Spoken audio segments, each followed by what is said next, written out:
কোথাও কেউ নেই, কিন্তু হঠাৎ করে সাগর পাড়ে যেন জেগে উঠেছে একটি বাড়ি। ভাঙাচোরা এই বাড়ি কোথা থেকে বা কিভাবে এলো তা কেউ জানে না। তাই ভুতুড়ে এই বাড়ি নিয়ে আগ্রহের শেষ নেই। এক পলক দেখার জন্য এই বাড়িতে ভিড় জমাচ্ছেন স্থানীয়রা।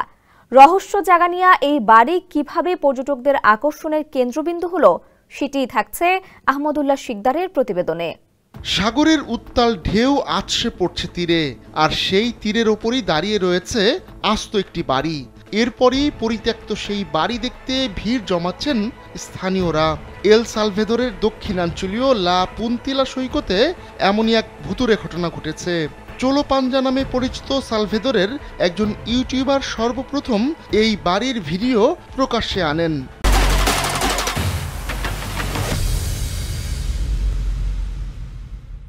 ইউটিউব সহ বিভিন্ন প্ল্যাটফর্মে এই বাড়ির ভিডিও পোস্ট করার পর তা ভাইরাল হয়ে যায়। তখন পর্যটকরা চুম্বকের মতো বাড়িটি দেখতে ছুটে আসেন। অনেকেই হাজির হচ্ছেন পরিবারের সদস্যদের নিয়ে। তাদের ভাষায় ঘুরে দেখার জন্য এই স্থানটা বেশ চমৎকার, আরও বেশি পরিমাণে মানুষের এখানে আসা উচিত বলেও মন্তব্য করছেন কেউ কেউ। ভিডিওতে দেখা যায় পর্যটকরা ঘুরে ঘুরে বাড়ির ভেতরের অংশ দেখছেন। বাড়ির সিলিংয়ে স্টার অফ ডেভিডের প্রতীকও রয়েছে। আবার বাড়িটির দেয়ালে দেয়ালে বিভিন্ন রঙের গ্রাফিতিরও দেখা মেলে। 2021 সালে ধারণ করা ভিডিওতে ভৌতিক এই বাড়িটি কিভাবে সাগর পাড়ে এলো তার কোনো উত্তর পাওয়া যায়নি। তবে মনে করা হয় সাগর তীরে থাকা এই বাড়ির রহস্যের সঙ্গে জড়িয়ে রয়েছে হারিকেন মিচের নাম। স্থানীয়দের দাবি এটা আসলে একটি হোটেল ছিল, যার নাম ছিল হোটেল পুয়ের্তো ভেঞ্চুরা।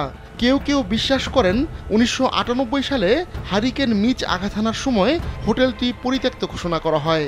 আবার এটিকে একসময় উপাসনালয় হিসেবে ব্যবহার করা হতো, এমন বিশ্বাসও অনেকের। তবে রাজধানী সান সালভেদর থেকে 75 কিলোমিটার দূরবর্তী এই বাড়ি রহস্য জাগানিয়াই হয়ে রয়েছে।